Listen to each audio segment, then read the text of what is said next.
Bom dia, meu nome é Paulo Carvalho, sou professor do Departamento de Engenharia Elétrica da UFC e nós vamos iniciar hoje a parte 2 do nosso curso sobre hidrelétricas, em que vamos focar sobre algumas noções básicas sobre os fluidos. Primeiro, uma compreensão da energia hidráulica, né, que é uma forma indireta de energia solar, entendendo que nós temos as formas diretas, como a fotovoltaica, a solar térmica, temos formas indiretas, como a biomassa, e também a hidráulica, que é o foco do nosso estudo. Cerca de um quarto da energia solar que chega à Terra é usada para manutenção do ciclo hidrológico, então é aquela energia que faz com que a água evapore, suba na forma de nuvens, caia sobre os continentes, sobre a forma de chuvas e desça dos locais mais elevados, das montanhas, dos planaltos, em rios até o mar e com isso retorne ao seu estado de origem. Então isso a gente chama do ciclo hidrológico e logicamente quem é a fonte de energia que faz com que essa água evapore, né, suba para a atmosfera. Logicamente é a energia do Sol. Então aí a gente entende aí como uma forma indireta de energia solar.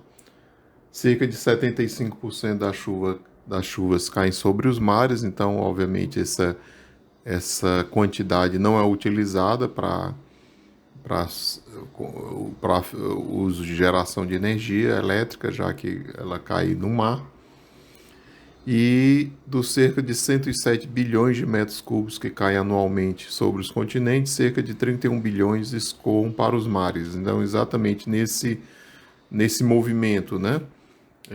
A água que cai sobre os continentes na forma de chuva e o seu caminho, a perda dessa energia potencial, o seu caminho em direção ao mar, é exatamente que são construídas as barragens, são construídas as hidrelétricas para o aproveitamento para o ser humano, na forma de que o ser humano faz esse aproveitamento para a energia elétrica. Dados aqui do CNRH mostram uma visão macro aqui das regiões hidrográficas brasileiras, em que a gente tem, lembrando que a gente tem diferentes níveis de precipitação, né, diferentes contextos, tanto a nível mundial como a nível de Brasil. Então, com isso, a gente vai caracterizando essas regiões hidrográficas. Nós temos aqui praticamente metade do território do país. São duas regiões, a amazônica e a do Tocantins-Araguaia, caracterizada por grandes volumes. Destacamos aqui também a do Paraná, que é responsável por boa parte da geração de energia elétrica do país. A do São Francisco, a mais importante, do Nordeste do Brasil. E temos outras menores, e aí, no caso específico aqui, por exemplo, do estado do Ceará, temos a chamada Atlântico Nordeste Oriental. Ainda fontes agora do MMA, Ministério do Meio Ambiente, nós temos uma tabela que mostra exatamente essas diferenças que a gente comentou, né?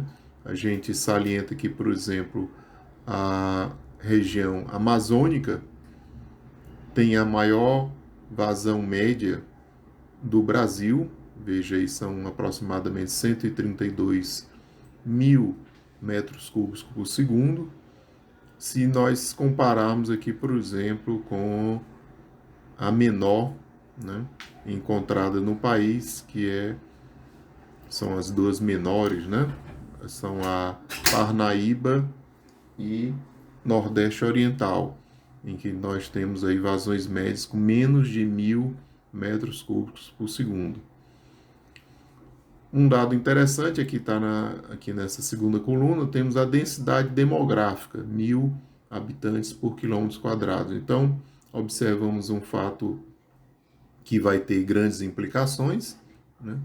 Que a amazônica a região que apresenta a maior vazão média do país é exatamente onde nós temos a menor densidade demográfica. Nós temos apenas 2.000 habitantes por quilômetro quadrados. Nós compararmos aqui, por exemplo, com Atlântico Sudeste, que tem 118 habitantes por quilômetro quadrado. Então, veja que também é na terceira coluna uma taxa de urbanização de 67%, né? Pode ser considerada baixa quando compararmos, por exemplo, de novo aqui com a Paraná e Sudeste, em torno de 90%. Então, a implicação disso é que temos aí uma contradição que vai ter implicações onde nós temos o maior potencial, a maior vazão média, que é na Amazônica. Na região amazônica é exatamente onde temos a menor densidade demográfica, ou seja, nós temos um grande potencial, mas nós temos poucas pessoas, pouca demanda de energia elétrica, porque a densidade demográfica é bastante baixa. No caso do Sudeste, nós temos uma alta densidade demográfica, mas a vazão média é praticamente já toda explorada, então nós temos grande número de hidrelétricas na região Sudeste. No caso específico aqui da realidade em que nós estamos, no caso aqui do estado do Ceará, nós temos a Nordeste Ocidental, a vazão Parnaíba e Nordeste Oriental, perdão, nós temos uma densidades relativamente altas, por exemplo, no caso do Nordeste Oriental é 75 habitantes, 75 mil habitantes por quilômetro quadrado, mas, como nós falamos anteriormente, a vazão média é bastante baixa. Então, isso gera um descompasso aí entre potencial hidrelétrico e demanda de energia elétrica. Nos aspectos dos conceitos básicos, nós temos aqui a chamada equação da continuidade, né, em que mostra sendo o líquido incompressível, ou seja, você tem a densidade constante, nós temos a seguinte relação, né, mostrada aqui pela equação, em que esse elemento de peso ele é dado pela relação do peso específico do líquido, considerado constante, multiplicado pela área de uma seção, que é atravessada pelo fluido, uma área qualquer, chamada aqui de A1, a velocidade média, chamada aqui V1, vezes o ΔT, o tempo aí percorrido. Isso, numa seção seguinte, seção 2, nós vamos ter a mesma relação, né, em que gama A2 V2 dt. Então, veja que, de acordo com essa relação, a taxa aí dP sobre dt, ela é constante, dada pela multiplicação do peso específico vezes a área da seção vezes a velocidade média. Desenvolvendo aqui a equação, como dt é o mesmo e as seções podem ser quaisquer, chegamos aí, como falado, à conclusão que a relação dP sobre dt igual a gama a V é constante. Desenvolvendo essa equação, chegamos aqui à descarga em massa, né? A partir dessa dP sobre dt, nós chegamos dm sobre dt, ρ a V constante, onde ρ é a densidade do líquido, que, logicamente, como assumido no início, é constante. E, desenvolvendo mais uma vez essa equação, chegamos aqui a volume por unidade de tempo, também chamado de descarga, fluxo, vazão ou débito, em que Q, né, a descarga ou vazão, é igual ao produto da área da seção vezes a velocidade, que é constante. Então, o que é que nós podemos concluir disso é que numa região de estrangulamento, ou seja, uma região em que a área da seção é reduzida, teremos, obviamente, aí o aumento da velocidade média de escoamento do fluido. Então, essa relação é bastante prática, tem grandes implicações práticas, como nós vamos ver no desenvolvimento aí da nossa exposição. Um outro aspecto importante são as forças que são registradas, que ocorrem em um líquido em escoamento permanente. Um determinado líquido está em escoamento permanente e nós temos essas 5 forças que caracterizam, que marcam esse escoamento. Primeiro é o peso do líquido, obviamente vertical, de cima para baixo, né, aplicado no centro de gravidade. Temos uma força de pressão normal à seção de entrada, aplicada no centro de gravidade da seção, de fora para dentro. Temos uma força de pressão normal à seção de saída, análogo anterior, mas aplicada à seção de saída.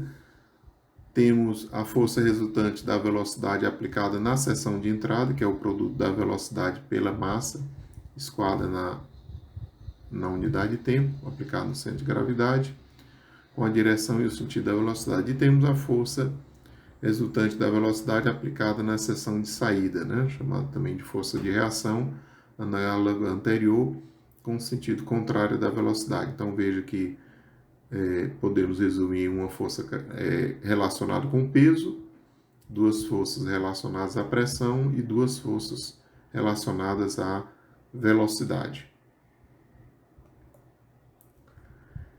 Uma relação bastante importante, né, trabalhando com essas forças descritas anteriormente, nós temos aqui o trabalho efetuado num tempo finito por um líquido em escoamento permanente. Então, temos aqui o trabalho, é dado pela relação multiplicação de gama vezes a vazão, vezes o tempo, que eu estou resumindo aqui depois da segunda, o sinal de igualdade pela letra P asterisco, e um termo aqui entre colchete, em que veja que dentro do termo em colchete nós temos a subtração de 2 termos em parênteses.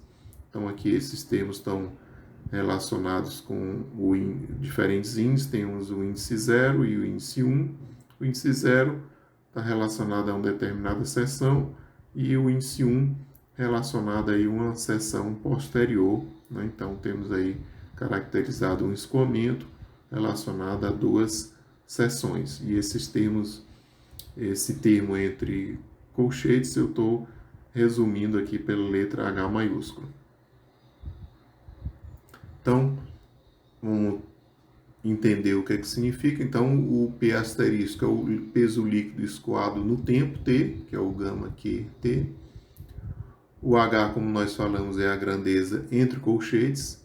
Eu posso entender fisicamente como a queda hidráulica ou energia específica, quando o líquido realiza trabalho ou cede energia, como nas turbinas.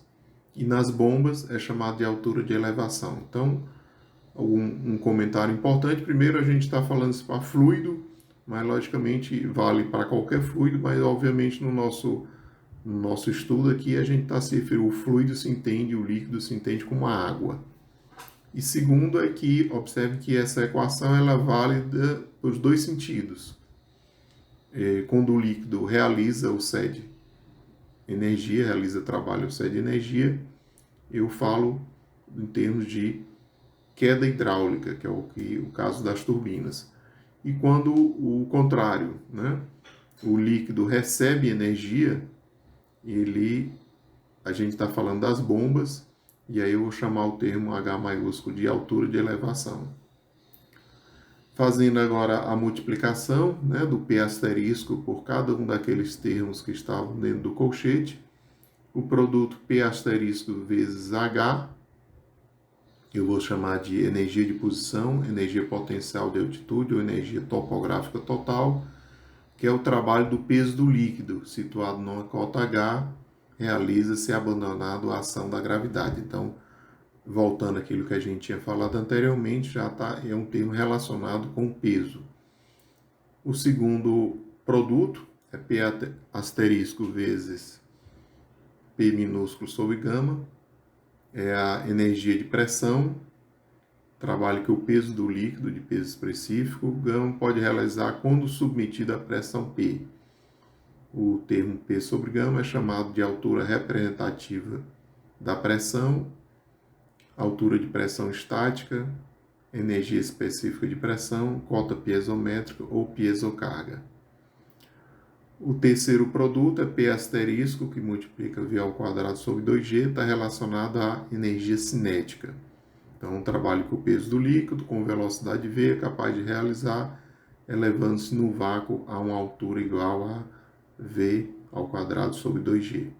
Esse termo é chamado de altura representativa da velocidade, altura de pressão dinâmica, energia atual ou taquicardia. Então, resumindo, nós temos aí 3 produtos. Um está relacionado ao peso, o segundo relacionado à pressão e o terceiro está relacionado com a velocidade do fluido. Temos então aí o teorema, chegamos então ao teorema de Bernoulli. Se o líquido ao escoar-se não sofrer trocas de energia com o exterior, o trabalho é nulo e, portanto, H igual a zero. Lembrando que H, voltarmos aqui aos slides, vamos lembrar que o H é o termo que está entre colchetes. Tá? Então, se, obviamente, o H é zero, significa que o resultado dessa subtração é zero, o que significa que os termos entre parênteses não variam. Então, é exatamente o que aqui é a nossa formulação aqui do teorema de Bernoulli. Veja que a soma desses 3 termos, um relacionado ao peso, outro relacionado à pressão, outro relacionado à velocidade, a soma desses 3 termos ela é constante. E essa equação é chamada de equação de conservação de energia para os líquidos. É importante aqui destacar que essa é uma situação ideal, ou seja, o líquido ao escoar não sofre trocas de energia com o exterior. Obviamente sabemos que na realidade isso não ocorre.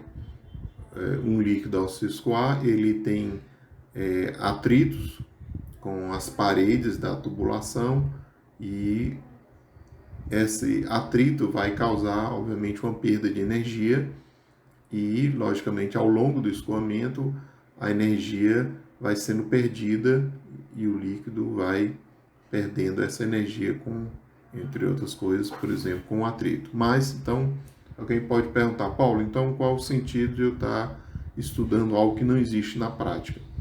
O sentido é que isso é uma simplificação em que nós ganhamos muito em termos de simplificação da abordagem do problema, ou seja, a matemática, a análise fica muito mais simplificada e, por outro lado, representa uma boa aproximação do processo real, ou seja, você ganha simplicidade e, ao mesmo tempo, chega a um resultado bastante próximo, né? E com esse resultado bastante próximo é o suficiente para se fazer uma primeira análise, para se ter uma primeira dimensão que é fundamental na engenharia. Nós temos uma primeira noção das grandezas envolvidas. Depois, se necessário, faz-se um cálculo mais apurado, mais detalhado, mas o importante é que nós temos uma primeira noção. É o que eu digo, saber se é 1 ou se é 1000.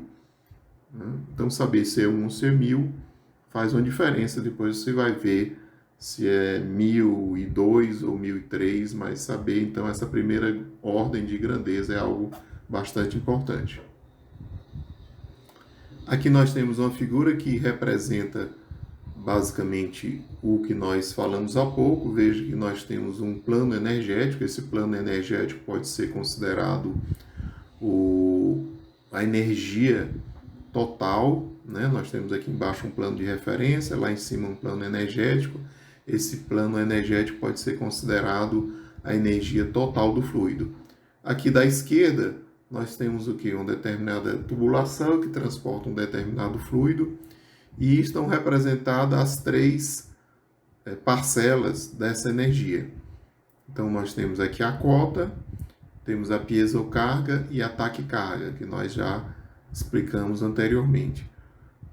Ao longo do escoamento, esses componentes vão variando. Por exemplo, um que é bem evidente aqui, do lado esquerdo, lógico, se eu estou numa posição mais elevada, a parcela cota vai ser maior do que a parcela cota do lado direito, em que eu estou num nível mais baixo. Então, para onde é que vai essa energia? Essa energia que estava na cota, na potencial, ela é transferida para as outras duas componentes, a pressão e velocidade. Mas observem que do lado direito aparece um quarto componente. Quem é esse quarto componente? Como aqui está escrito, em um escoamento real, deve ser considerada a perda de carga ocorrida ao longo do tubo. Então veja que a perda de carga, o termo utilizado, perda de carga, representa uma energia que é dissipada, que é perdida que é a partir do fluido, ou seja, o fluido ao final desse escoamento ele não possui mais essa parcela de energia. Então isso é o escoamento que ocorre no escoamento real. Lembrando que a equação de Bernoulli ela não aborda essa perda, ela considera que a energia é mantida constante.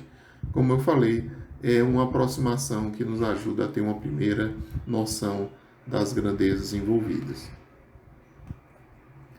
Aqui uma figura para mostrar que o experimento de Bernoulli ele vale para qualquer situação, né? Então você pode imaginar uma situação bastante abrangente. Veja aqui da esquerda para a direita eu tenho uma variação de cota, eu vou de H1 para H2. Da esquerda para a direita eu tenho uma variação de seção transversal, eu passo de uma área 1 para uma área 2, a gente já viu mudança de área pela equação da continuidade vai causar uma mudança de velocidade, então V1 é diferente de V2. Na equação de Bernoulli tudo, a soma fica constante, então se H está mudando, se o V está mudando, a pressão também vai mudar, então P1 igual, diferente de P2, então o que importante é o que fica constante é a energia total, mas suas componentes vão variando ao longo do escoamento. Chegamos então a um pequeno exercício para a gente ter uma aplicação prática, né? Então, o exercício, através de uma tubulação horizontal, de seção reta variável, escoa água. Numa primeira seção da tubulação, nós temos os valores de pressão e de velocidade. E perguntamos qual a pressão em uma segunda seção da tubulação, onde a velocidade é 8 metros por segundo. E perguntamos também, considerando que a segunda seção esteja a 10 metros mais elevado do que a primeira, calcule a variação percentual da pressão, ou seja, qual a influência que essa variação de cota vai ter sobre a variação da pressão. Consideramos esses valores de gravidade e densidade, então vamos fazer essa aplicação simples e num momento posterior podemos conversar para tirar uma possível dúvida, até mesmo para confirmar o resultado.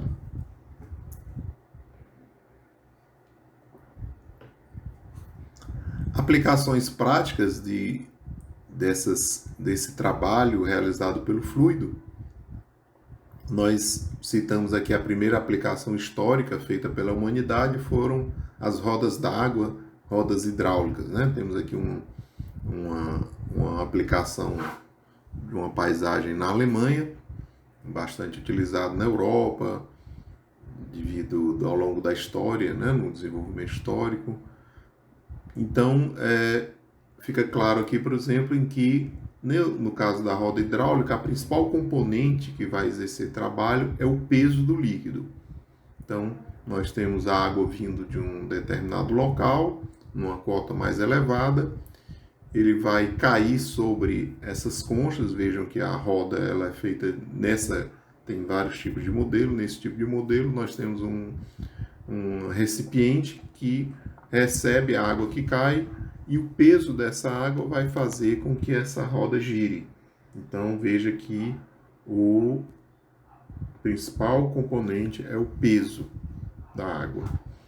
Logicamente o rendimento é muito baixo, mas temos que ver o desenvolvimento histórico, né? Isso é algo que era bastante utilizado no passado como uma fonte importante de energia. Hoje ainda é utilizado, mas logicamente bastante reduzido o uso, considerando, entre outras coisas, como eu falei, o baixo rendimento. Então tem um sentido mais histórico, para a gente entender essa primeira uso que o ser humano fez da energia contida na água, no fluido em deslocamento. Aqui algumas aplicações também históricas, né? Nós temos um outro modelo de roda d'água. Veja que aqui já não temos aquela caixa na roda, já temos um pás, então já vai se assemelhando a algo que a gente vai encontrar posteriormente nas turbinas. Então veja que são processos que vão se somar para chegar às turbinas atuais utilizadas em hidrelétricas. Outra aplicação também aqui do Museu Alemão, em Munique, na Alemanha, observamos modelos bem antigos. Então, interessante essa foto, essa roda d'água, essa roda hidráulica, ela tem alguns conceitos bastante interessantes que seriam usados posteriormente nas hidrelétricas. Então, observando a figura aqui do lado direito, veja que tem uma espécie de conduto, né, que leva a água até as pás da roda d'água. Então veja que é interessante, um conceito que nós vamos encontrar futuramente nas hidrelétricas. A água ela não atinge todas as pás ao mesmo tempo, ela atinge apenas uma porção, apenas um determinado número de pás de cada vez. E outro aspecto que vamos encontrar também posteriormente nas hidrelétricas modernas vejam a diferença do formato das pás. Então já são pás feitas com uma certa curvatura que obviamente ajudam a aumentar a eficiência. De modo geral, obviamente a eficiência ainda é muito baixa, mas observamos que já tem variações, já tem melhoramentos, e esses melhoramentos, logicamente com outros materiais, com outros aperfeiçoamentos, iriam ser utilizados posteriormente nas turbinas em hidrelétricas. Obviamente o foco aqui do nosso estudo são as turbinas hidráulicas, né, utilizadas nas hidrelétricas, e aqui também a fotografia aqui do Museu Alemão em Munique. Vemos aqui a parte inferior, em que temos aqui a turbina propriamente dita, identificamos já alguns elementos, o anel de regularização, que regulariza a vazão que incide sobre as turbinas, a gente vai comentar isso depois com mais detalhes. Temos aí subindo, aí temos o eixo, e esse eixo vai ligar, obviamente, com a parte superior, mostrada aqui nessa figura, em que o eixo da turbina é o próprio eixo do gerador elétrico. Então temos aí o rotor do gerador, na quase totalidade dos casos vamos encontrar o gerador síncrono e obviamente aqui o estator, e isso caracteriza a conversão eletromecânica de um fluido que gira as pás de uma turbina, faz girar o eixo de um gerador elétrico e pelos processos do eletromagnetismo nós vamos produção de energia na forma de energia elétrica.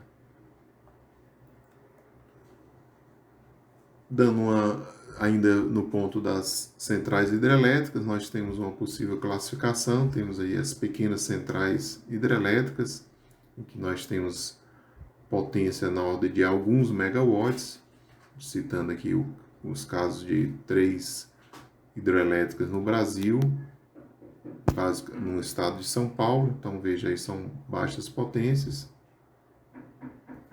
E, que é mais conhecida, a segunda classificação, grandes centrais hidrelétricas, e temos aqui o caso da Itaipu, que hoje é a segunda maior hidrelétrica do mundo, em termos de potência, com 14 mil megawatts, lembrando que Itaipu é uma hidrelétrica binacional, então metade da energia gerada pertence ao Brasil, a outra metade pertence ao Paraguai. Finalizando, nós temos aqui algumas referências, algumas sugestões. O livro escrito por mim e pelo professor Manuel Rangel Borges Neto, Geração de Energia Elétrica e Fundamentos, que dá uma visão geral das diferentes formas de geração de energia elétrica. Temos aqui o CNRH, podem ser encontrados dados sobre o recurso hídrico do país, o site do Ministério do Meio Ambiente, que tem também informações sobre a relação do potencial hídrico com relação ao meio ambiente. Temos aqui o Centro de Referência em Pequenas Centrais Hidrelétricas, que é onde estão informações sobre essas potências de menores portes, no caso das hidrelétricas. E destaco aqui que todas as fotos presentes são de minha autoria, que não há problema de direitos autorais. Então, com isso encerramos. Muito obrigado e até a próxima parte.